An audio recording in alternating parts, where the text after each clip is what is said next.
François Dominique, bonjour. Vous serez à la Halle Saint-Pierre prochainement, donc le samedi 21 octobre à 15 heures, pour une lecture d'extraits de votre dernier roman, Délicate sorcière, aux éditions Champvallon.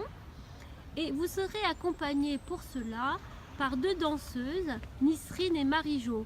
Donc la lecture des extraits sera faite par vous-même.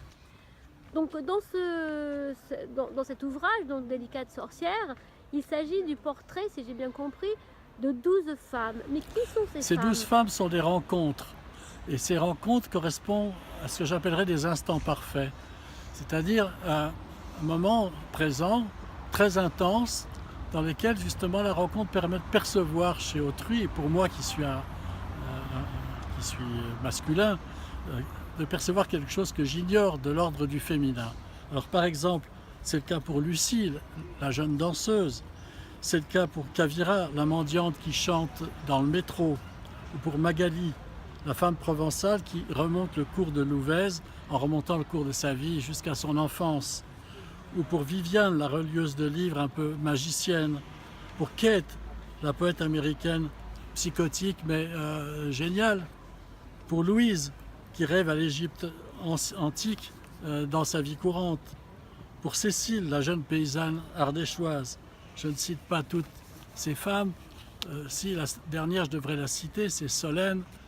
C'est cet enfant qui est au centre du roman que j'avais publié chez Verdier il y a quelques années, qui porte ce titre.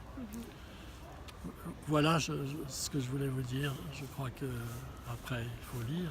Il faut lire et il faut venir donc le samedi 21 octobre voilà. pour vous entendre lire des extraits. Et puis voir danser. Et voir danser deux de ces femmes peut-être. Nisrine et Marie-Jo, qui sont deux danseuses qui par des solos et des duos vont accompagner ma lecture en exprimant ce que, de leur propre lecture, elles ont transcrit dans le domaine de la danse.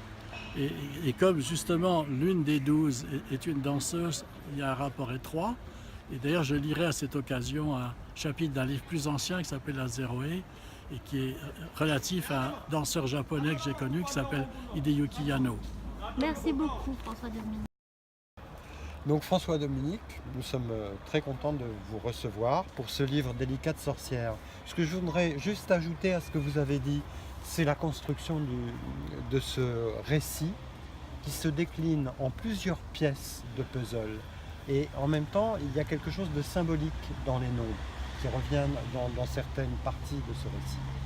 Donc il y a 12 pièces, mais comme 12 pièces de puzzle qui vont constituer en creux un portrait d'une absente.